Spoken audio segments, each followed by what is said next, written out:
Est-ce que vous connaissez le concept de guerre mémétique? Personnellement, moi, c'est un terme que j'ai vu pas mal tourner sur les réseaux sociaux récemment. L'utilisation des mimes est à la guerre cognitive ce que les drones sont à la guerre classique. Donc des outils souvent pas trop chers. Bon, des drones, il y en a des plus chers que des mimes, qu'on balance en grand nombre En et qui gros, ce serait l'idée que les mimes, ces messages courts et viraux, pourraient influencer la manière dont les gens parlent de politique. Et c'est pas juste une théorie d'internet, parce qu'en 2005, il y a un major américain qui va proposer une thèse dans laquelle il propose un centre de guerre de mimes qui a pour but de cibler les idéologies ennemies.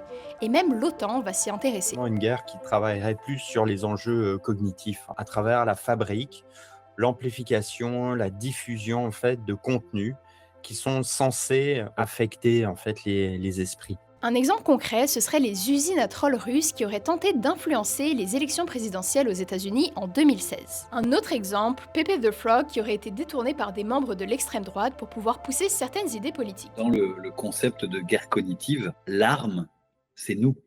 Et souvent, c'est les utilisateurs qui amplifient ces messages en les likant, en les commentant ou en les partageant, ce qui les pousse dans l'algorithme. Et les mimes peuvent même jouer un rôle dans les mobilisations politiques. Par exemple, au Népal, tout ce qui s'est passé sur les réseaux sociaux ont mené à un énorme mouvement de protestation qui a même poussé le Premier ministre à démissionner à l'automne 2025. Et certains chercheurs se demandent si ça pourrait pas avoir un autre effet, désensibiliser le public. Quand tout devient mime, la frontière entre humour, propagande et opinion politique, elle devient assez floue. Mais bon, les chercheurs restent prudents parce qu'il n'y a pas vraiment d'études de cause à effet sur le sujet, mais ça mérite quand même de s'y intéresser.